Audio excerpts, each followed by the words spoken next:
मोहन चरण मांझी ओडिशा के नए मुख्यमंत्री बनने वाले हैं। 11 जून को बीजेपी विधायक दल की बैठक में मांझी को नेता चुना गया।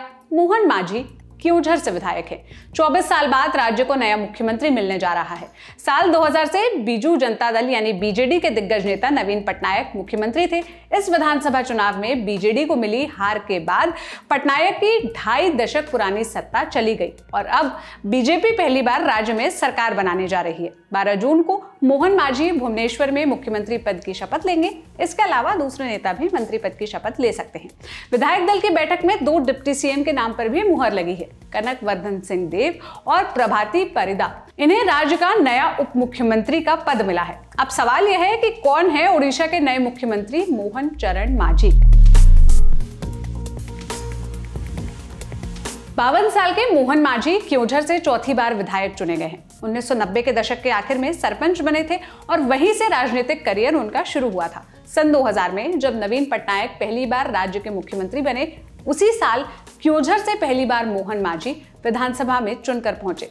फिर 2004 चुनाव में भी वो दोबारा चुने गए। उसके बाद 2019 में मांझी यहीं से विधायक बने। उसी साल बीजेपी ने उन्हें विधानसभा में पार्टी का चीफ व्हिप नियुक्त किया था और विधायक दल की बैठक के लिए रक्षा मंत्री राजनाथ सिंह और केंद्रीय पर्यावरण मंत्री भूपेंद्र यादव को पर्यवेक्षक नियुक्त किया गया था। दोनों नेताओं की मौजूदगी में यह बैठक हुई और मांझी के नाम पर सहमति बनी। रक्षा मंत्री राजनाथ सिंह ने मोहन मांझी को विधायक दल का नेता चुने जाने पर लिखा, ये घोषणा करते हुए खुशी हो रही है कि मोहन चरण मांझी को सर्वसम्मति से ओडिशा बीजेपी विधायक दल का नेता चुन लिया गया है। वे एक युवा और तेज तर्रार पार्टी कार्यकर्ता है जो मुख्यमंत्री के रूप में ओडिशा के विकास और समृद्धि के रास्ते पर उसे आगे ले जाएंगे। उन्हें बहुत बधाई। इसके अलावा राज्य की नई सरकार में 2 डिप्टी सीएम बनाने का फैसला लिया गया है। केवी सिंह देव और प्रभाती परिदा राज्य के उप मुख्यमंत्री होंगे, उन्हें बधाई। अब आप डिप्टी सीएम्स के बारे में भी जान लीजिए। फिर हम ओडिशा के सीनियर पत्रकारों के हवाले से आपको समझाएंगे कि इस फैसले के पीछे क्या फैक्टर्स रहे। ओडिशा में अब 2 डिप्टी सीएम होंगे, कनक वर्धन सिंह और प्रभाती परिदा। डिप्टी सीएम चुने गए कनक वर्धन सिंह यानी केवी सिंह बीजेपी के सीनियर नेता हैं। बीजेडी और बीजेपी गठबंधन की सरकार में भी वो मंत्री रह चुके हैं। कनक वर्धन बालंगीर जिले के पटनागढ़ विधानसभा से चुनकर आते हैं। 1995 से 2014 तक लगातार यहीं से ही चुने गए। 2019 में उन्हें हार का सामना करना पड़ा था। फिर इस बार वो सीट इसी सीट से विधायक बने। ये सीट उन्होंने निकाल ली। वर्धन 2013 से 2016 के बीच ओडिशा बीजेपी के प्रदेश अध्यक्ष भी रह चुके हैं। वहीं प्रभाती परिदा पहली बार नीमापाड़ा से विधायक चुनी गई है। इससे पहले वो राज्य बीजेपी में महिला विंग की अध्यक्ष रह चुकी है। अब सवाल यह है कि ये नेता डिप्टी सीएम या सीएम जैसे पद के लिए शीर्ष नेतृत्व की पहली पसंद क्यों बने, क्या फैक्टर्स रहे, ये समझने के लिए हमने सीनियर जर्नलिस्ट संदीप मिश्रा और संदीप साहू से बात की। सुनिए वो क्या बता रहे हैं। इट वाज एक्सपेक्टेड कि कोई बड़ा चेहरा को मुख्यमंत्री बनाया जाएगा, क्योंकि फर्स्ट टाइम बीजेपी का सरकार उड़ीसा में बन रहा है। लेकिन मोहन मांझी भी 4th टाइम वो विधायक हैं। वो पार्टी के चीफ व्हिप थे अभी जो 2019 से 2024, और वो एक प्रोमिनेंट ट्राइबल चेहरा है बीजेपी का। उड़ीसा पॉलिटिक्स में भी उनका दबदबा है। इसीलिए मैं सोच रहा हूँ, मुझे लगता है कि may be my assessment is इसीलिए उनको चुना गया है, क्योंकि उड़ीसा में अराउंड 24% ट्राइबल है एंड एक नैरेटिव सेट करना चाहते हैं कि वो एक जैसे आप द्रौपदी मुर्मू के लिए एक पूरा नैरेटिव सेट किया था from very humble background to the president post.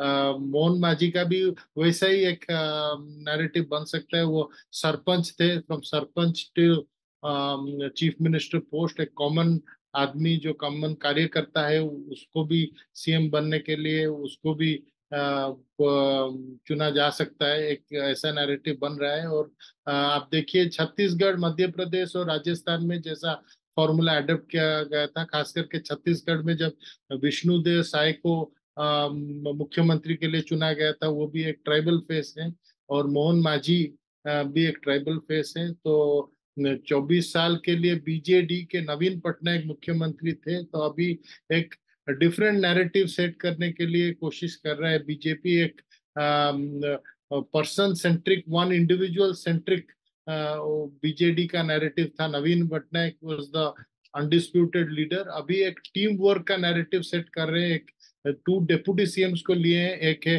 KV Singhdeo, 6 time MLA, very senior politician, BJP में सबसे वरिष्ठ आप उनको बोल सकते हैं। 2000 से 2009 वो मिनिस्टर रह चुके हैं।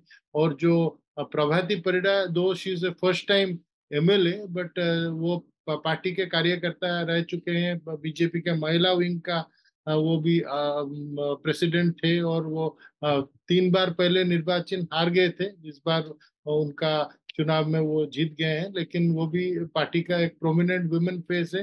वो ओबीसी के है, तो वो को Prabhati Parida comes from coastal Orissa, KV Singhdeo comes from western Orissa, और Mohan Majhi comes from northern Orissa. So आप ज्योग्राफिकल लोकेशन देखेंगे, कास्ट इक्वेशन देखेंगे, एंड जो बैकग्राउंड देखेंगे, Mohan Majhi comes from very humble background, Prabhati Parida she comes from the middle class background, and ये KV Singhdeo he comes from a royal family. So उनका जो wife है Sangeeta Singhdeo, she is also a 4 time MP. She is MP from Bolangir. This time also she's been elected from Bolangir. So एक balance करके मुझे लगता है एक टीम वर्क का नैरेटिव दिए हैं। आज जब उनका नाम सामने आया तो बहुत सारे लोगों को आश्चर्य हुआ, लेकिन बाद में उसके पीछे क्या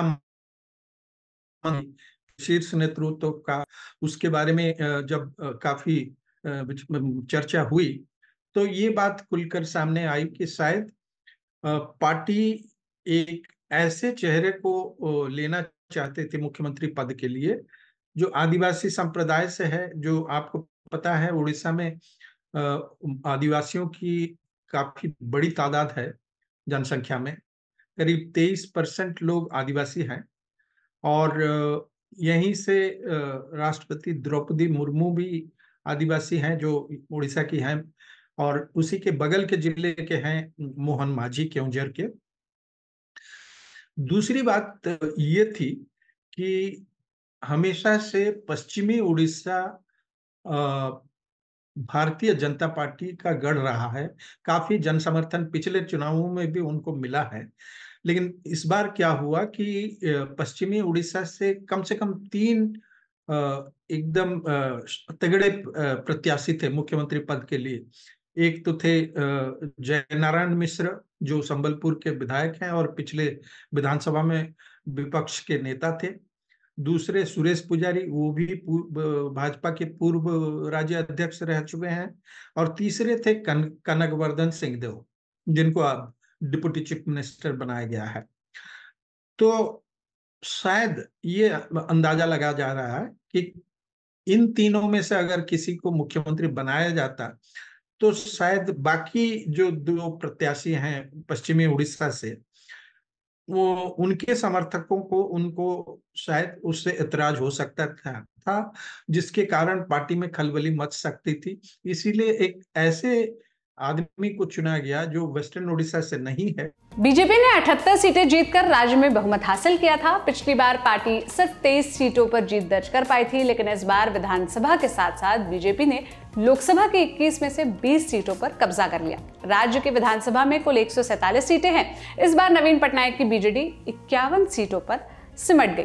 अब ये जानकारी आपको कैसी लगी और आप इस पर क्या कहना चाहते हैं, हमें कमेंट बॉक्स में जरूर बताइएगा। ये सारी जानकारी जुटाने में मदद की थी मेरे साथी साकेत ने। मेरा नाम सोनल है। देश और दुनिया की तमाम खबरों के लिए ललन टॉप देखते रहिए। शुक्रिया।